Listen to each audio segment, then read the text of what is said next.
Assalamualaikum warahmatullahi wabarakatuh.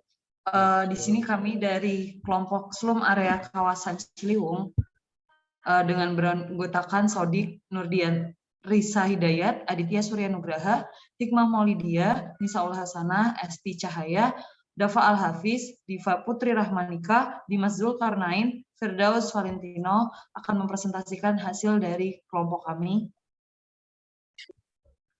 Yang selanjutnya akan dipaparkan oleh Nisaul Hasanah. Baik, untuk yang pertama mengenai rencana tata ruang wilayah Provinsi DKI Jakarta diatur melalui Peraturan Daerah Provinsi Daerah Khusus Ibu Kota Jakarta Nomor 1 Tahun 2012 tentang Rencana Tata Ruang Wilayah 2030. Pada bab 4 dibahas mengenai tujuan, kebijakan, dan strategi penataan ruang. Berdasarkan Pasal 5 Perda Provinsi DKI Jakarta, tujuan penataan tersebut yaitu untuk menciptakan ruang wilayah yang menyediakan kualitas kehidupan kota yang produktif dan inovatif, mewujudkan pemanfaatan kawasan budidaya secara optimal, mewujudkan pelayanan prasarana dan sarana kota yang berkualitas dalam jumlah layak, berkesinambungan, dan dapat diakses seluruh warga Jakarta. Menciptakan fungsi kawasan khusus yang mendukung peran Jakarta sebagai ibu kota secara optimal. Kemudian, mewujudkan keterpaduan pemanfaatan dan pengendalian pemanfaatan ruang darat, laut, udara, termasuk di bawah permukaan tanah dan di bawah permukaan air dengan mempertimbangkan kondisi kota. Kemudian, mewujudkan keterpaduan penataan ruang dengan wilayah berbatasan, mewujudkan penataan ruang wilayah pesisir dan pulau-pulau kecil yang berkelanjutan, tercapainya penurunan risiko bencana, terciptanya budaya kota Jakarta yang setara dengan kota-kota besar di negara maju, dan terselenggaranya pertahanan negara untuk menjaga dan melindungi kedaulatan negara, keutuhan wilayah NKRI, dan keselamatan segenap bangsa dari segala bentuk ancaman dan gangguan. Kemudian, di dalam Perda Provinsi DKI Jakarta, kawasan Ciliwung disebutkan di dalam beberapa pasal, antara lain Pasal 44 mengenai pengembangan prasarana pengendalian daya rusak air, Pasal 77 ayat 4 dalam kawasan rawan bencana geologi, Pasal 99 mengenai kawasan strategis kepentingan lingkungan, Pasal 115 ayat 2 huruf C mengenai rencana pengembangan prasarana transportasi, dan ayat 4 huruf A mengenai rencana pengembangan pengendalian daya rusak air. Ini merupakan peta kawasan Ciliwung. Kemudian yang selanjutnya akan dilanjutkan oleh Dava. Oke, selanjutnya ada kebijakan. Kebijakan pertama, pembuatan sudetan Sungai Ciliwung di daerah Kalibata dan Kebon Baru. Kebijakan kedua, pembangunan tower bagi warga yang tinggal di bantaran Sungai Ciliwung. Kemudian kebijakan ketiga, penambahan daun pintu air Manggarai dan Karet. Keempat, normalisasi Sungai Ciliwung dari pintu air Manggarai sampai ke Tanah Abang. Kelima, normalisasi Sungai Ciliwung Lama dari Manggarai sampai Masjid Istiqlal. Keenam, pengangkatan jembatan yang melintasi banjir Kanal Barat sampai Muara. Ketujuh, normalisasi Sungai Ciliwung yang melintas daerah Bukit Duri. Kedelapan, pembuatan sumur resapan, penghijauan bantaran sungai, serta pembinaan terhadap masyarakat akan pentingnya Sungai Ciliwung. Sembilan, pembuatan sudetan berbentuk terowongan yang menyambungkan antara Sungai Ciliwung dengan banjir Kanal Timur.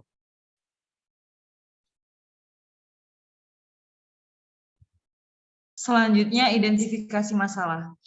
Sungai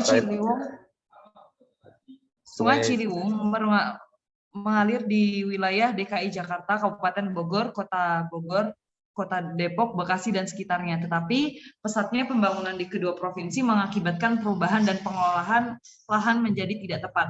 Nah, polusi di kawasan Ciliwung ini bersumber dari berbagai hal, seperti limbah mentah, polusi industri, polusi agrikultur, dan sampah rumah tangga.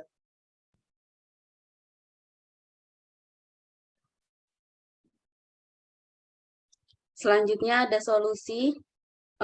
Yang pertama, mengubah pola pikir dan perilaku masyarakat Das Ciliwung. Yang kedua ada revitalisasi atau pengembalian fungsi utama sungai sebagai saluran air hujan. Yang ketiga ada penyediaan lapangan pekerjaan warga sekitar Ciliwung yang memiliki pekerjaan di Das Ciliwung.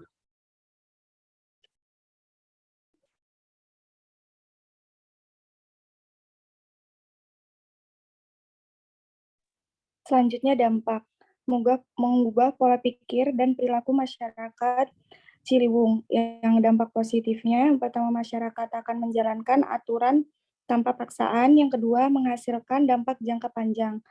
Dampak negatifnya, membutuhkan waktu yang lama.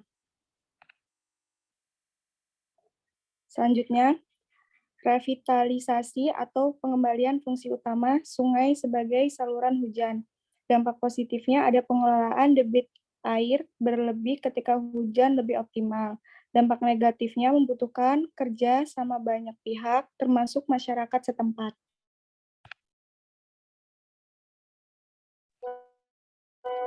Selanjutnya, penyediaan lapangan pekerjaan. Warga sekitar Ciliwung yang memiliki pekerjaan di Ciliwung.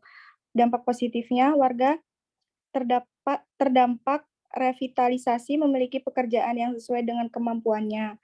Dampak negatif, pola pikir warga yang konservatif.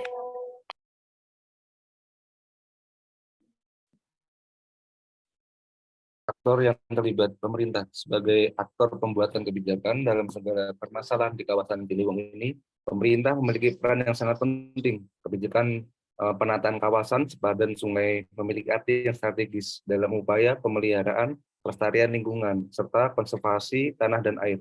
Karena kawasan ini merupakan buzzer zone, di mana secara legal formal ditetapkan sebagai kawasan perlindungan setempat.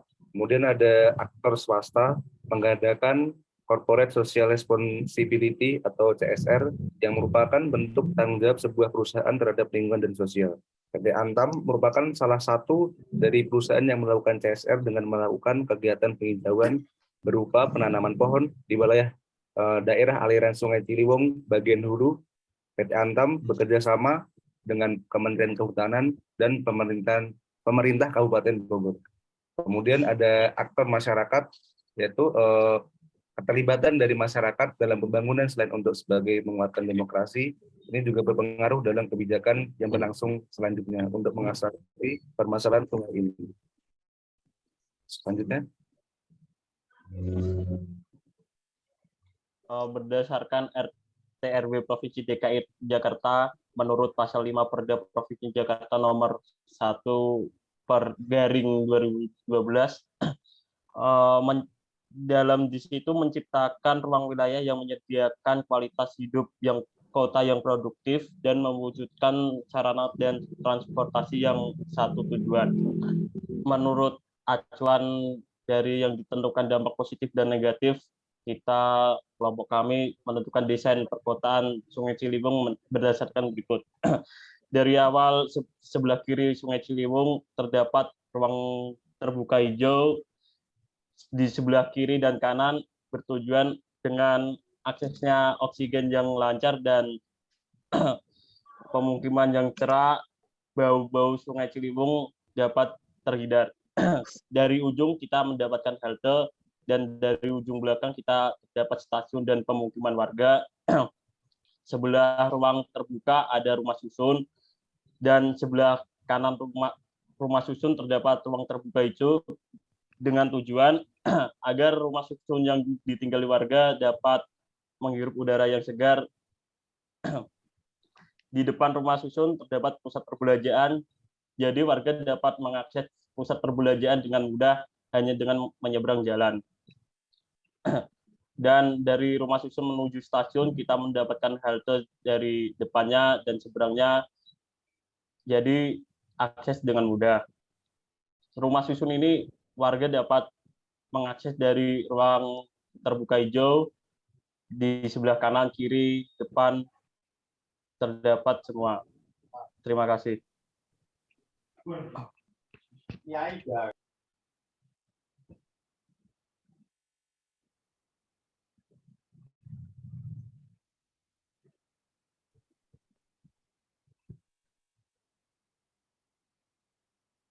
Baik, sekian dari kelompok kami.